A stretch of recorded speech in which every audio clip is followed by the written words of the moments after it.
Telangana CM Revanth Reddy సొంత నియోజకవర్గంలో రాష్ట్రంలోని తొలి ప్రభుత్వ ఇంజనీరింగ్ కాలేజీ ఏర్పాటు కానుంది.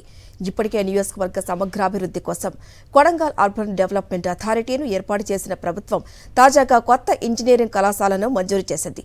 దీంతో ఈ ప్రాంత వాసులు ఎంతగానో సంబరపడుతున్నారు. కర్ణాటక తెలంగాణ సరిహద్దులో ఉన్న నియోజకవర్గం కొడంగల్. ఎంతమంది పాలకులు వచ్చినా ఈ ప్రాంతం మాత్రం ఆశించిన స్థాయిలో అభివృద్ధి జరగలేదు. కానీ ముఖ్యమంత్రిగా స్థానిక ఎమ్మెల్యే రేవంత్ రెడ్డి అధికారంలోకి వచ్చాక నియోజకవర్గ అభివృద్ధికి అడుగులు పడుతున్నాయి. కొడంగల్ను దేశంలోనే మోడల్ నియోజకవర్గంగా తీర్చిదిద్దుతారని ఇప్పటికే ప్రకటించిన ముఖ్యమంత్రి ఆ దిశగా చర్యలు ప్రారంభించారు. దాంట్లో భాగంగానే రాష్ట్రంలో మొట్టమొదటి ప్రభుత్వ ఇంజనీరింగ్ కళాశాలను నారాయణపేట జిల్లా కొడంగల్ నియోజకవర్గంలోని కొస్కీకి కేటాయించింది రాష్ట్ర ప్రభుత్వం. ప్రస్తుతం ఉన్న ప్రభుత్వ పాలిటెక్నిక్ కళాశాలను అప్గ్రేడ్ చేస్తూ ఇంజనీరింగ్ కాలేజీగా మార్చుతున్నట్లు ప్రభుత్వం విడుదల చేసిన ఉత్తర్వులో పేర్కొన్నారు. వచ్చే విద్యా సంవత్సరం నుంచే 3 కోర్సుల్లో 180 సీట్లతో ఇంజనీరింగ్ తరగతులు ప్రారంభం కానున్నాయి. బీటెక్లో సిఎస్ఈ, డేటా సైన్స్, సిఎస్ఈలో artificial intelligence and machine learning కోర్సులను ప్రవేశపెడుతున్నారు. ఇక 2014లో రేవంత్ రెడ్డి కొడంగల్ ఎమ్మెల్యేగా ఉన్నప్పుడే కొస్గికి ప్రభుత్వ పాలిటెక్నిక్ కాలేజీ మంజూరైంది. 5 ఎకరాల విస్తీర్ణంలో దీన్ని ఏర్పాటు చేశారు. ఇక్కడ సివిల్, మెకానికల్, ఈసీఈ కోర్సులు ఉన్నాయి. అయితే కొత్తగా అప్గ్రేడ్ అవుతున్న ఈ ఇంజనీరింగ్ కాలేజీ సాంకేతిక విద్యాశాఖ ఆధ్వర్యంలో జేఎన్టీయూహెచ్కి అనుబంధంగా కొనసాగుతుంది. ఇంజనీరింగ్ కాలేజీగా మారినంత మాత్రాన ఇక్కడి పాలిటెక్నిక్ కోర్సులు మాత్రం యథావిధిగా కొనసాగుతాయంటున్నారు అధికారులు. మరోవైపు డిమాండ్ ఉన్న కోర్సులను ప్రారంభించడంపై విద్యార్థులు ఆనందం వ్యక్తం చేస్తున్నారు. మా యొక్క government polytechnic Kosgi college B Tech college కావడం చాలా సంతోషకరమైన విషయం.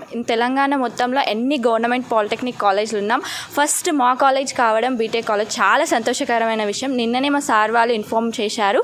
ఫస్ట్గా రేవంత్ రెడ్డి గారికి చాలా కృతజ్ఞతలు తెలుపుతున్నాము. సిఎస్ఏ బ్రాంచ్ కావడం చాలా చాలా సంతోషకరంగా ఉంది. నేను కోస్గి కళాశాలలో చదువుతున్నాను, త్రిబుల్ బ్రాంచ్లో.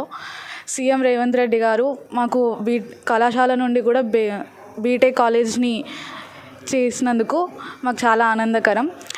ఎక్కడో చదవకుండా హైదరాబాద్లో ఫీజులు కట్టుకుంటూ ఇబ్బంది పడకుండా ఇక్కడ కళాశాల ఉన్నందుకు ఇక్కడ చదవగలుగుతున్నాం. మన తెలంగాణలోనే మొట్టమొదటి ప్రభుత్వ పాలిటెక్నిక్ కళాశాల బీటెక్ కళాశాలగా మారడం మాదే ఫస్ట్ కాలేజ్ అయినందుకు మేము చాలా సంతోషపడుతున్నాం. ఈ కాలేజీలో చదువుతున్న వారికి, అంటే ఈ కాలేజ్లో ఫైనల్ ఇయర్ చదువుతున్న మాకు కొంచెం స్పెషల్గా కొన్ని సీట్లు అలొకేట్ చేస్తే బాగుంటుందని మేము ఆశిస్తున్నాం. మరోవైపు స్థానికంగా ఇంజనీరింగ్ కాలేజీ రావడం వల్ల ఈ ప్రాంతంలోని నిరుపేద విద్యార్థులకు ఎంతో ఉపయోగకరంగా ఉంటుందంటున్నారు లెక్చరర్స్. సో ఈ కోర్సులు యాక్చువల్గా ఆర్టిఫిషియల్ ఇంటెలిజెన్స్ కానీ, మెషిన్ లెర్నింగ్ కానీ, కంప్యూటర్ సైన్స్ కానీ ఇవి చేయాలనంటే ఏదో మన టౌన్లకే పోవాలి, హైదరాబాద్ కానీ లేకుంటే వేరే టౌన్లకు పోవాలి. సో ఆ సదుపాయాన్ని ఇక్కడ కల్పించినందుకు స్టూడెంట్స్కి చాలా ఉపయోగపడుతుంది. ఈ ప్రాంత ప్రజలకు ఈ ఇంజనీరింగ్ కళాశాల ఒక వరం లాంటిది. ఎందుకంటే ఒక వెనుకబడిన ప్రాంతం, రూరల్ పాలిటెక్నిక్, దీన్ని ఇంజనీరింగ్ కాలేజ్గా అప్గ్రేడ్ చేయడం అనేది ఈ ప్రాంత వాసులకు, ఈ ప్రాంత విద్యార్థులకు అందరికి కూడా చాలా సంతోషకరం, ఉపయోగకరం. ఇంజనీరింగ్ కాలేజీ మంజూరు కావడం వల్ల స్థానిక విద్యార్థులకు ఇంజనీరింగ్ విద్యపై ఆసక్తి పెరుగుతోంది. అంతేకాదు కొత్త ప్రభుత్వం మంజూరు చేసిన మొదటి ఇంజనీరింగ్ కాలేజీ తమ పట్టణానికి కేటాయించడంపై ఆనందం వ్యక్తం చేస్తున్నారు కొస్గి వాసులు.